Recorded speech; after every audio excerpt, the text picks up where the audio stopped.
Nous avons l'Esprit de Dieu, mais nous avons la chair. C'est pas parce que j'ai l'Esprit de Dieu que ça veut dire que ta chair a disparu. Ta chair va toujours te tenter. C'est juste que par la croix, Dieu l'a mis sous la croix.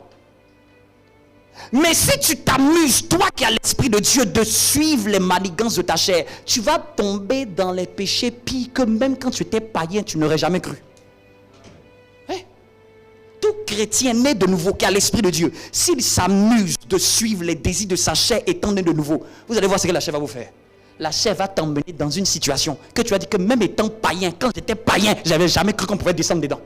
Vous savez pourquoi? Parce qu'ils savent que tu as l'Esprit de Dieu. Et si on peut mieux t'enterrer qu'on t'enterre. C'est pour ça qu'un chrétien doit être vigilant.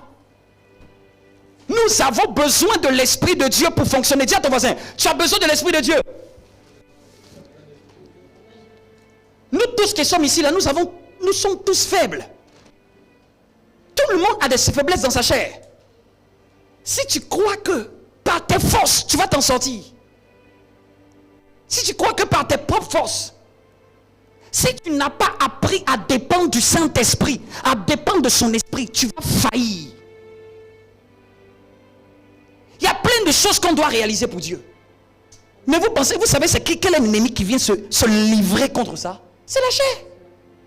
Et c'est pour ça que je vous dis que votre ennemi numéro 1, notre ennemi numéro 1, ce n'est même pas le diable, c'est le virus qui est entré dans la chair. Lui, il est dehors et puis il s'assure, ça va faire le travail.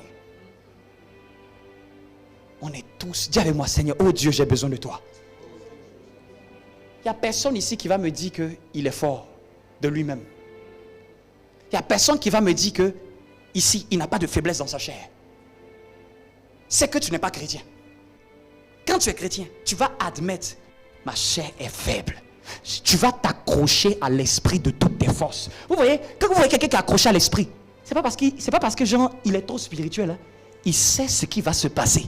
S'il ne s'appuie pas sur l'esprit, il sait ce qui va se passer. Il sait que s'il ne s'appuie pas, s'il ne demande pas l'esprit, s'il ne supplie pas l'esprit, il ne garde pas la fréquence de l'esprit, il va être dans la chair demain. Donc un chrétien peut être dans l'esprit lundi. S'il ne fait pas attention, le mardi, il est dans la chair. Le mercredi, il se remet dans l'esprit.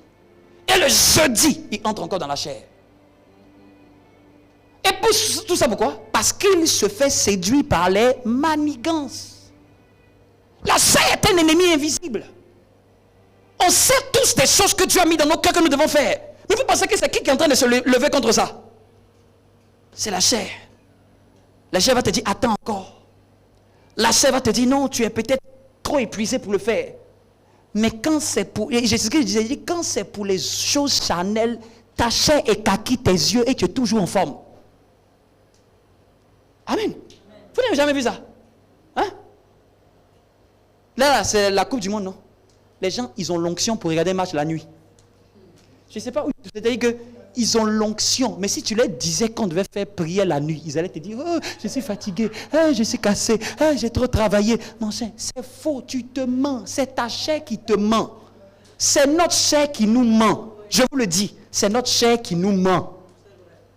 Notre chair nous fait croire que quand c'est pour les choses de Dieu, nous n'avons pas la capacité. Que nous ne sommes pas capables de le faire. Tandis que l'Esprit de Dieu dit, je vous ai donné mon esprit. Tu es capable de le faire. Mais ça va dépendre de quelle voix je vais écouter. Tiens ton voisin, quelle voix va-t-on écouter à cette saison?